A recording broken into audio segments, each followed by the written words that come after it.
준비하고 있는데 오늘 11번째 시리즈 설교 제목이 우연이 아니라 섭리입니다 라는 제목으로 말씀을 나누려고 합니다. 자, 우리의 삶 속에는 중요한 게 있습니다. 하나님의 섭리가 있습니다. 저는 말씀을 준비하면서 이런 생각도 들었어요.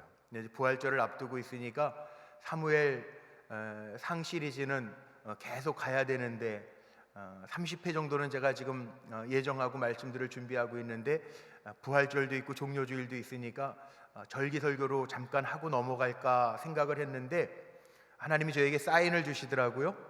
어떤 사인이냐면 오늘 본문에 보니까 나귀가 나옵니다. 나귀. 종료주일은 무슨 날인지 아시죠? 예수님께서 예루살렘에 고난받으러 입성하시면서 나귀를 타고 가세요. 나귀를 타고 입성하세요. 예전에 이스라엘 유대인들에게 유월절 행사를 할 때 예루살렘에 모이는 인구가 200만 명 정도가 모였답니다. 예수님 당시에도 유월절 후에 유월절 전에 입성을 하시니까 그 입성에 맞추어서 많은 사람들이 모였겠죠. 그 사람들이 어떻게 했냐면 겉옷을 벗어서 길가에다가 펴고 종려나무 가지로 흔들면서 호산나 호산나 우리의 왕으로 오시는 이여 예수의 이름을 불렀다는 거예요. 이 중요한 설교를 하기 위해서 본문을 좀 건너뛰려고 그랬더니 오늘 말씀 속에 나귀가 나오는데 사울 왕의 아버지, 사울이 왕 되기 전에 기스라고 하는 사람의 암나귀가 없어져요. 어디 갔을까 생각해 보니까 예수님 타시려고 가져가신 것 같아요. 조크입니다. 예. 오늘 이 말씀을 보면서요, 그래, 하나님의 섭리가 있어. 예수님이 나귀를 타고 장차 오실 예수님에 대한 예언들이 되어져 있는데 나귀를 타고 예루살렘에 입성하세요. 이거 우연이 아니에요. 이미 하나님께서 예언하시고 말씀하셨던 거예요. 우리를 구원하기 위하여 오시는 메시아, 그분은 높은 데 계신 것이 아니라 낮은 자리에 오신다라고 하는 예언. 스가랴 예언서 9장 9절 말씀에 보면 이런 말씀이 있습니다. 시온에 따라 크게 기뻐할지어다. 예루살렘에 따라 즐거이 부를지어다. 보라, 내 왕이 내게 임하시나니 그는 공의로우시며 구원을 베푸시며 겸손하여서 나귀를 타시나니 나귀의 작은 것 곧 나귀 새끼니라. 우연이 아니에요. 이미 예언된 대로 하나님의 섭리를 드러내신 사건입니다. 우리에게도 섭리가 있어요. 섭리라고 하는 단어의 뜻이 뭐냐 하면 하나님의 섭리라고 하는 것은 다른 게 아닙니다. 하나님의 의도된 계획대로 하나님의 숨겨진 역사, 이게 섭리입니다. 그러니까 하나님은 언제나 하나님의 사랑하시는 자녀들에게 하나님의 계획이 있고 하나님의 섭리가 있습니다. 예전에 사형리라고 하는 우리가 전도의 툴로 사용하는 사형리, 복음에 4가지 정의가 있어요. 거기에 첫 번째가 뭐냐면 하나님은 당신을 사랑하십니다. 두 번째, 하나님은 당신을 향한 계획을 가지고 계십니다. 이거잖아요. 내게도 하나님의 섭리가 있다는 거예요. 우리가 신앙생활하면서 어떤 일을 만나든지 우연히 되어진 것이 아니라 세상 사람들은 우연이라고 이야기하지만 우연이 아니라 저와 여러분의 삶 속에는 하나님의 일하심, 하나님의 섭리가 있는 줄로 믿으시기를 바랍니다. 오늘 하나님의 섭리 안에서 사울이라고 하는 청년이 사무엘에게 기름 부음을 받는 과정의 이야기를 보여주는데 이게 뭡니까? 하나님의 계획하심과 섭리가 있음을 우리로 하여금 보라라고 하는 말씀입니다. 이스라엘의 초대 왕이었던 사울은 오늘 본문에 보니까 사울, 기스의 아들, 베냐민 지파의 사람, 그리고 2절에는 그를 이렇게 표현하기도 하죠. 그는 준수한 소년이고 키가 출중한데 보통 소년들보다 머리 하나가 더 있었다, 이렇게 소개를 합니다. 하나님이 사울을, 베냐민 지파의 사람이었던 사울을 기름 부으시려고 준비하시는데 이렇게 생각할 수도 있을 거예요. 이스라엘의 역사를 보면 남쪽에는 가장 큰 세력 유다 지파가 있습니다. 북쪽에는 11개 지파 가운데 가장 큰 지파를 꼽으라고 한다면 에브라임 지파를 꼽을 수가 있을 겁니다. 그런데 남쪽의 유다 지파도 아니고 북쪽의 에브라임 지파도 아니고 베냐민 지파에서, 가장 작은 베냐민 지파에서 하나님이 사람을 택하십니다. 왜 그랬을까요? 하나님은 다 아시는 거야. 모르시는 게 없는 하나님이세요. 우리 UN 기구 같은 경우에 사무총장은 미국 사람을 세우지 않죠. 러시아 사람을 세우지 않습니다. 왜냐하면 강대국에 있는 사람을 세우면 힘의 균형이 깨어지기 때문에 그렇습니다. 그래서 제3세계들, 우리나라에도 반기문 사무총장, UN 사무총장을 배출하기도 했는데 제3세계의 사람들을 세우기도 합니다. 하나님은 힘 있는 것을 사용하시지 않아요. 성경에 보면 많은 숫자를 사용하시고 물리적인 힘을 사용하지 않으세요. 왜냐하면 그렇게 되면 사람들은 어디에 빠지냐면 내가 힘이 있어서, 내가 이름이 있어서, 내가 감당할 수 있는 자격이 있어서 나를 쓰셨는 줄로 착각하기 때문에 그래요. 하나님은 일을 하시는데 오늘도 기스의 암나기를 잃어버리게 하세요. 그리고 사울과 사무엘을 만나게 하기 위해서 이 암나기를 찾아 헤매는 동안에 사건들을 만드십니다. 오늘 3절 말씀해 보니까 이렇게 기록되어져 있죠. 사울의 아버지 기스가 암나기들을 잃고 그의 아들 사울에게 이르되 너는 일어나 한 사환을 데리고 가서 암나기들을 찾으라 하매. 왜 갑자기 암나기가 나옵니까? 이 암나기의 이야기 속에는 하나님의 계획하신 일의 시작이라는 거예요. 하나님 보여주신다는 거예요. 물론 고대 사회에서는 이 나귀라고 하는 것은 귀족들이 타고 다니는 교통수단, 짐승이었습니다.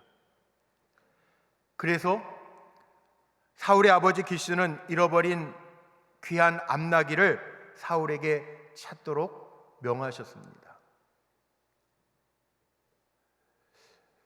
저희 어릴 때에도 가정환경조사서라는 게 있었는데 저희 자랄 때만 해도 차가 그렇게 흔하지 않아서 그 환경조사서에는 빠지지 않는 게 있었어요.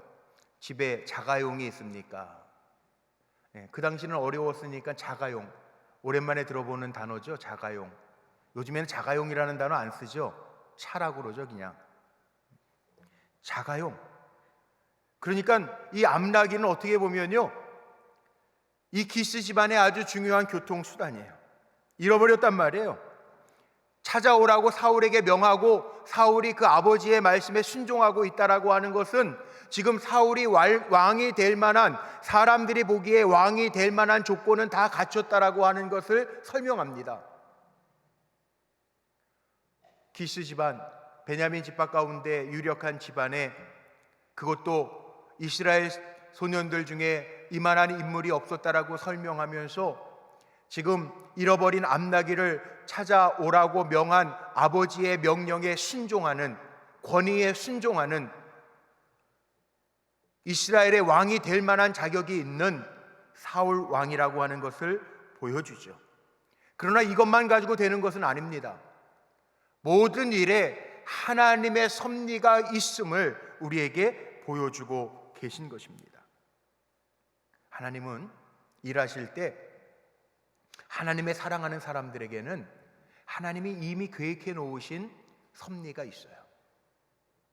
오늘도 이 자리에서 예배드리는 우리 불꽃교회 성도님들 한 분 한 분을 향한 하나님의 계획이 있고, 우리가 만나는 일들은 다 다른 일들을 만나고 다른 상황일지 모르지만 그 상황과 일들 속에서 보여주시고자 하는 하나님의 섭리가 있음을 깨달으시기를 바랍니다.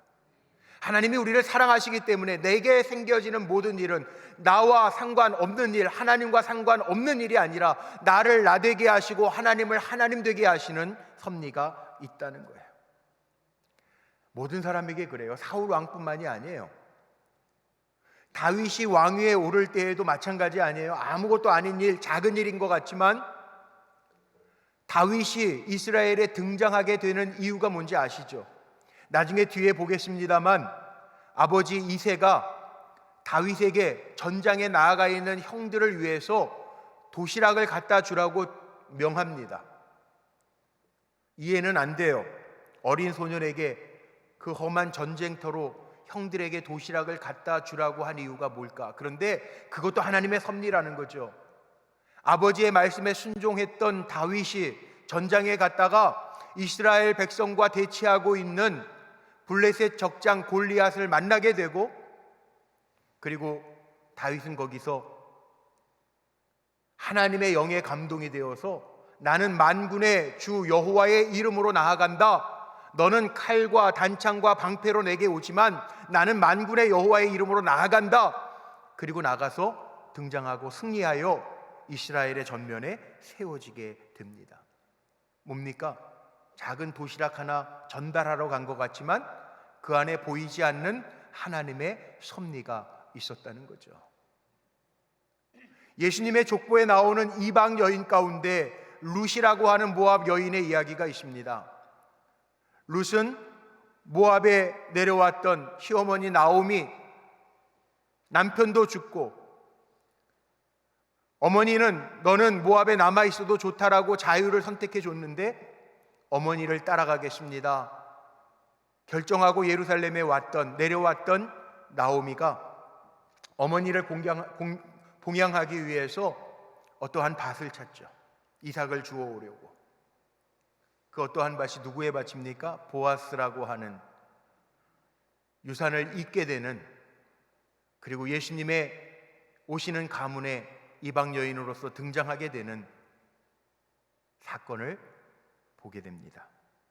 성경에는 우연이라고 나와 있어요? 우연입니까? 아닙니다. 하나님이 세워가시는 섭리입니다. 우리는 알아야 돼요. 모든 세계가 다 누구 손 안에 있다? 하나님 손 안에 있어요. 내 손 안에 있소이다 광동탕 아니고 우리의 인생이요 하나님 손 안에 있어요. 내가 경험하고 있는 어려운 일까지 포함해서 하나님의 손 안에 있어요. 이거 우리 기억하라는 거예요. 지금은 다 몰라도 하나님의 섭리였습니다. 고백할 수 있는 저와 여러분이 되시기를 축복합니다. 제가 그런 간증 많이 하잖아요. 벌써 30년이 지났는데 제 첫 목회에서요, 저 시골 충청북도 단양군 단성면 벌천리라고 하는 곳에 국립공원 도락산 안에 있는 교회에 담임을 갔는데 사실 도망가고 싶었어요. 와, 시골 교회도 이렇게 작은 교회, 어려운 교회가 있었구나 생각하니까 여기는 내 자리가 아닌 줄 알았어요. 그런데 제 첫 목회, 첫 새벽 기도 때 하나님 주셨던 말씀을 저는 지금도 잊을 수가 없어요. 첫 목회 나가서 첫 새벽 기도에 아직 부임하기 전입니다.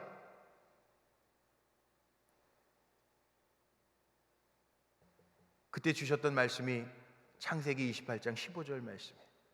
내가 너와 함께 있어.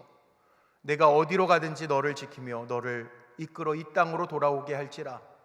내가 내게 허락한 것 다 이루기까지 너를 떠나지 아니하리라. 그때는 이 말씀의 뜻을 몰랐어요. 그냥 순종하면 되겠구나, 하나님이 나와 함께 하신대구나 그랬는데, 너를 이끌어 이 땅으로 돌아오게 할지라. 제가 요즘 깨달았잖아요. 그래서 우리 불꽃교회 홈페이지에 제 소개를 하면서 제가 거기 부르신 곳에서 예배하는 작은 종입니다 고백하는 이유가 여기 있어요. 제가 어머니 뱃속에 모태에 조성되기도 전에 하나님은 아셨어요. 저희 어머니 할머니가 청계산 기도원에서 기도하실 때 어머니가 유산했거든. 제 바로 위에 형하고 저하고 6살 터울이에요. 제 위에 하나가 없어졌어요. 어머니 뱃속에서 유산이 됐대. 어머니 낙심했죠. 그때 기도원에서 기도할 때 우리 외할머니가 너 괜찮아, 염려하지 마, 하나님 응답하셨어. 내 태중에 나중에 아들 주실 텐데 주의 종으로 바치란다 그러셨대요. 그게 청계산 기도원이에요. 우리 교회가 어디 있는지 아세요? 요 붙어있는 산이 무슨 산인지 아세요? 청계산이에요. 제가 걸어서 한번 가봤어요. 2.6km예요. 늦게 깨달았어요. 야, 하나님 정말 오묘하구나. 약속하신 대로 나를 그 자리로 다시 부르셔서 여기서 목회하는구나. 제가 캐나다에서 다시 우리 불꽃교회 부목사로 들어왔을 때 깜짝 놀란 이유가 거기에 있었어요. 청계산이더라고요. 2, 3주 전입니다. 저희 교회 권사님 계시죠. 우리 김영진 권사님이라고, 제가 지난달에 가족 성경 공부를 함께 했던 권사님인데, 그 권사님 참 효자세요. 단국대 병원 의사 선생님이신데, 아버지가, 어머니가 얼마 전에 돌아가셔서 아버지 혼자 계시니까 출퇴근 시간에 아버지하고 통화를 해요. 가족들은 집에서 만나니까 아버지하고 전화를 하는 거예요. 운전하고 가면서. 근데 성경 공부 중에 너무 기가 막힌 간증을 하셔서 제가 허락을 받고 전하는, 하나님의 섭리에 대한 얘기인데, 그 아버지 장로님이세요. 그 권사님의 아버지도 우리 교회 장로님이 아니라 다른 교회 장로님이신데 80이 넘으셨죠. 그 장로님이 아들에게 그런 하나님의 섭리를 간증하면서 격려하시더라는 거예요. 다 하나님의 손 안에 있다. 그러면서 무슨 얘기를 하시냐 하면, 그 아버지 장로님이 청년 시절에 너무 어려웠다는 거예요. 무학교회 장로님이신데 너무 어려웠다는 거예요. 그때 다 어려웠죠. 뭐 사실 우리 80 넘으신 우리 장로님들 다 어려운 시대 사셨잖아요. 근데 그 장로님이 그 가정의 첫 예수 믿는, 형제들 안 믿는 가운데서도 먼저 예수 믿었던 분인데 너무 성실하게 잘 믿으니까 그 교회 아버님 청년 시절에 그 교회 청년부 담당하던 분이 경남 기업, 옛날 우리 강남에도 아파트 만들었던 그 건설회사 높으신 분이었다. 야, 너 참 성실한데, 이제 월남에 우리 기업이 나가 있는데 요번에 사람 5명을 모집하는데 원서를 내라. 그러면 과장급으로 취업이 될 거고, 그 다음에 월남 가서 좀 고생하지만 한국에서 일하는 것보다는 훨씬 서너 배의 월급도 받을 수 있다. 그러니까 얼마나 귀해요. 그래서 지원을 했다는 거예요. 5명을 뽑는데 나중에 들은 얘기인데 6명이 왔다는 거예요. 돼야 돼요, 안 돼야 돼요? 높은 청년부 부장 선생님이 얘기까지 해줬는데, 근데 나중에 발표가 났는데 안 됐대요. 너무 속상했다는 거예요. 하나님, 나는 열심히 믿고 어려운 중에도 성실하게 살아가려고 그러는데 왜 된다는 것도 막으십니까? 근데 나중에 알은 사실이다. 그리고 우리 권사님에게 아버지가 얘기해 주시는 게 뭐였냐면, 서류 6명 낸 것도 나중에 알았고, 그 서류를 낼 때 자기 서류가 앞에 사람 거에 이렇게 붙여가지고 같이 들어갔대. 결정하는 사람이 그 당시엔 오늘날처럼 취업의 문이 어려웠던 것도 아니니까 5명인 줄 알고 5명 이 사람 다 통과시켜 그래가지고 됐는데, 이 장로님 거는, 그때 그 권사님의 아버지 거는 앞에 사람 서류에 붙어 있으니까 없는 걸로 갔다는 거예요. 속상하죠? 그런데요, 하나님의 섭리인 것을 고백하는 것은 지금부터예요. 어떻게 됐냐 하면, 그 경남 기업에서 감당하는 건설이 그 베트남의 후방 지역에 장교들을 위한 막사를 짓는 건데, 베트콩들이 공격을 해가지고요, 거기에 파송됐던 5명 가운데 2분은 돌아가시고 3분은 큰 부상을 입었대요. 그 아버지 장로님이 요 채 근래에 몇 주 전에 운전하고 가는 아들에게 격려하면서 하시는 말씀, 지금 답답하다고 생각해도 하나님의 섭리가 있으니까 걱정하지 마. 아버지에게도 이런 섭리가 있었어. 그리고 이야기를 해주시더라는 거예요. 야, 기가 막히죠. 하나님의 섭리. 그때는 몰라도 하나님의 섭리가 있어서 살게 하시고 사명을 감당하게 하시는 하나님의 은혜가 있다는 거예요. 우리 성도님들에게도 지금 힘들어하는 분들이 있을지 몰라요. 어려운 분들이 있는지도 몰라요. 전 잘 모르겠어요. 오늘 일부 예배 때도 같은 설교를 했는데 저 뒤에 한 분이 막 우세요. 예배 끝났는데도 안 가시고 계속 울고 계세요. 인사를 마치고 그분이 가셔서 제가 우리 허미성 권사님에게 누구세요? 내가 잘 모르는 분인데, 그랬더니 오늘 처음 오셨던 분인데 어려웠던 일들이 있는 것 같아요. 나에게도 하나님 섭리가 있겠지. 그리고 기도하면서 한참 울다 가셨다는 거예요. 하나님의 섭리가 있다라고 하는 것이, 오늘 모르겠습니다, 2부 예배 때에도 여러분의 마음속에도 어려움과 답답함이 있는 분들에게 나에게도 하나님의 섭리가 있어 깨닫는 분들이 있겠지만, 제 마음에는 그 한 분을 위해서, 하나님이 어려운 가운데 있는 그분을 위해서 걱정하지 마라, 하나님의 섭리가 있다, 내 섭리가 있다라고 하는 것을 선포하게 하신 것 같아요. 여러분, 중요합니다. 우리가 노력해도 안 돼요. 오늘 말씀해 보니까 4절에 한번 보세요. 4절에 보니까 암나귀를 찾으려고 했던 사울이 사흘 동안 헤매고 다닙니다. 이게 발 달린 짐승이 어디로 갔는지, 어디 산으로 갔는지 어떻게 알아요? 4절 말씀해 보니까 그가 에브라임 산지 살리사 땅으로 두루 다녀 보았으나 찾지 못하고, 사할 땅으로 두루 다녀 보았으나 그곳에도 없었고, 베냐민 사람의 땅으로 두루 다녀 보았으나 찾지 못하니라. 못 찾아요. 찾을 수가 없어요. 이 땅 이름을 다 묶어가지고 계산을 하면 100리가 넘는데요, 40km가 넘는데요. 포기할 때가 됐죠. 사흘 정도 지났으면 아버지 말씀에 순종한 거고 열심히 찾았으나 없었으니까 돌아가도 되겠다라고 생각하죠. 그래서 사울이요, 사환에게 이야기합니다. 이제 돌아가자. 아버지가 오히려 걱정하시겠다, 우리가 없어져서. 그리고 돌아가자고 이야기합니다. 그런데 종이 사울에게 이야기합니다. 오늘 6절 말씀입니다. 이렇게 기록하고 있어요. 그가 대답하여 이르되, 보소서, 이 성읍에 하나님의 사람이 있는데 존경을 받는 사람이라 그가 말한 것은 반드시 다 응하나니 그리고 그리로 가사이다. 그가 혹 우리 갈 길을 가르쳐 줄까 하나이다 하는지라. 사무엘에게로 가자는 거예요. 종의 음성이에요. 하나님의 섭리 가운데 종을 통해서도 말씀하세요. 그래서 사울이 그 종의 이야기를 듣고 사무엘에게로 방향을 전환합니다. 암나귀를 찾으러 갔다가 사무엘 선지자를 만나게 되는 이야기입니다. 뭐가 있어요? 하나님의 섭리를 우리가 모를 때도 있지만 하나님은 종을 통해서도 나귀를 통해서도 말씀하시는 하나님이라는 거예요. 성경에 보면 이런 이야기가 얼마나 많습니까? 아람 군대 장관 나아만 장군도요, 문둥병이 걸렸어요. 문둥병이 걸렸는데 이스라엘의 한 계집 여종이 이야기합니다. 장관이시여, 군대 장관에게 이야기하죠.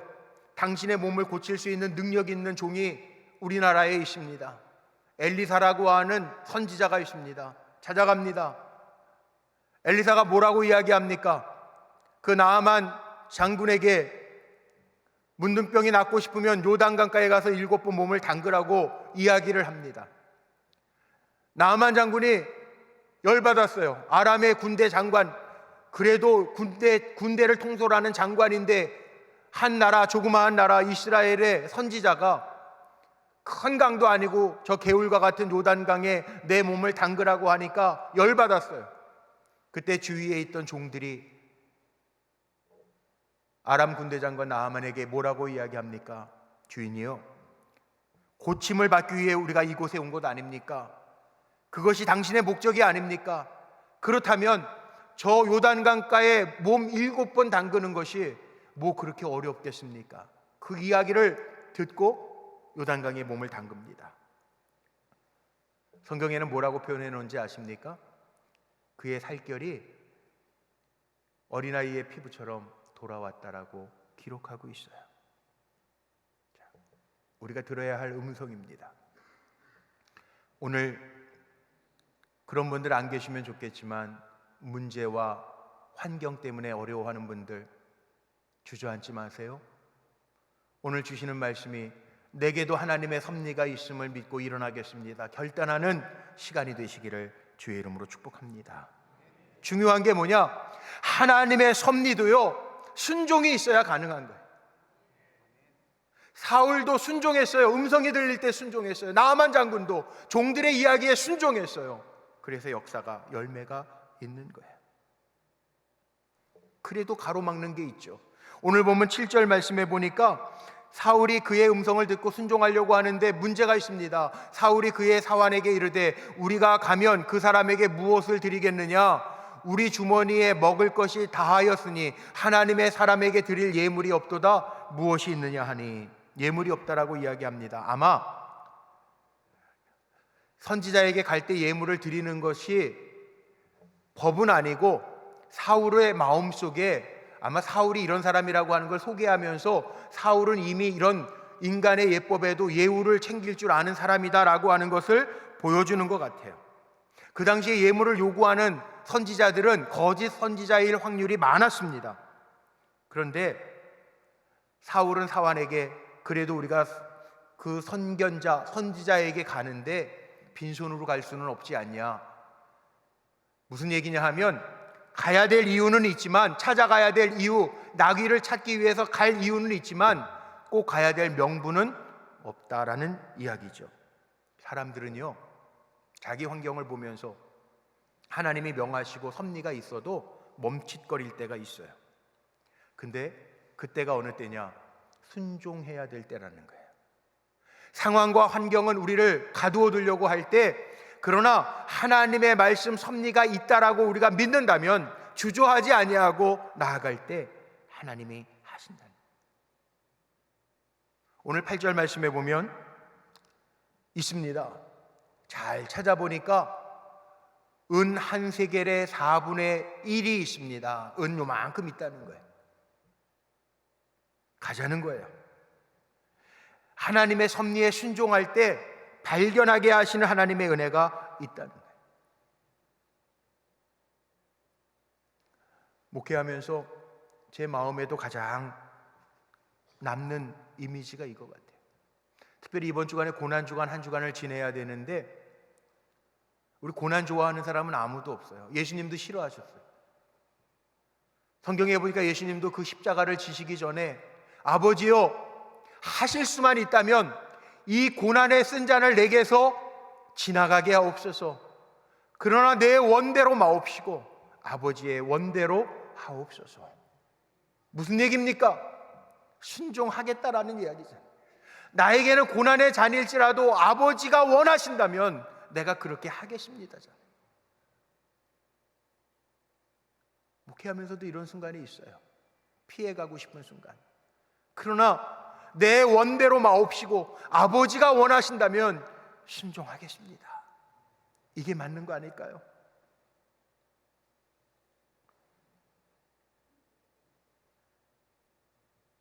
순종하는 사울은 오늘 읽은 본문은 아니지만 15절 16절에 보면 이렇게 기록되어져 있죠.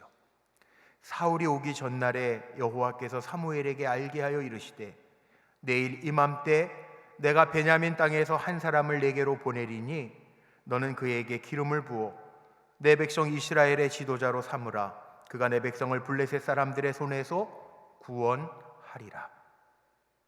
하나님은 이미요 계획하셨고 섭리 안에서 그렇게 사무엘과 사울이 만나서 사울에게 기름 부으도록 준비해 놓으셨다는 거예요. 순종하느냐 안 하느냐, 여기에 열매가 달려있다는 거죠. 오늘 말씀 마치며 이야기를 한번 정리해 보려고 합니다. 자, 보세요. 하나님의 섭리가 있어요. 사울이 괜히 세워지는 게 아니에요. 아버지 기시의 암나귀가 없어졌어요. 찾으려고 나아갔다가 포기하고 싶을 때 같이 갔던 사환의 음성을 통해서 기회가 주어지는데, 상황은 사무엘을 만날 만한 상황은 아니었어요. 그런데 사울이 순종할 때 은 한 세겔의 4분의 1쪽을 발견하게 되고 사무엘을 결국은 만나서 왕으로 기름 부음을 받습니다. 자, 우리에게 보여지는 섭리를 적용해 봅시다. 뭐냐 하면 우리에게도요, 아무것도 아닌 일 같지만, 작은 일 같지만, 고통스러운 일 같지만 거기에도 뭐가 있어요? 하나님의 섭리가 있어요. 제가 감히 선포합니다. 믿음의 사람들에게는 하나님의 섭리가 있습니다. 우리는 우연이 아닙니다. 하나님의 섭리가 있기 때문에 이런 일들이 일어난 겁니다. 그렇다면 상황이나 우리의 삶의 모습은 하나님의 섭리에 부딪힌다고 한다 할지라도 우리가 순종을 선택한다면 하나님이 우리를 향한 좋은 계획들을 이루어 주실 줄로 믿습니다. 그래서 우리는 고민하는 사람이 아니라 하나님이 말씀하실 때 결단하는 사람들입니다.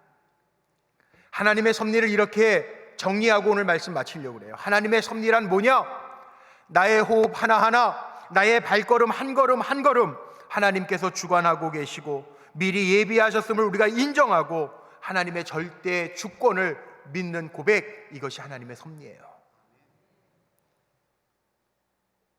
지금도 하나님은 우리의 삶을 귀하게 세워가고 계십니다.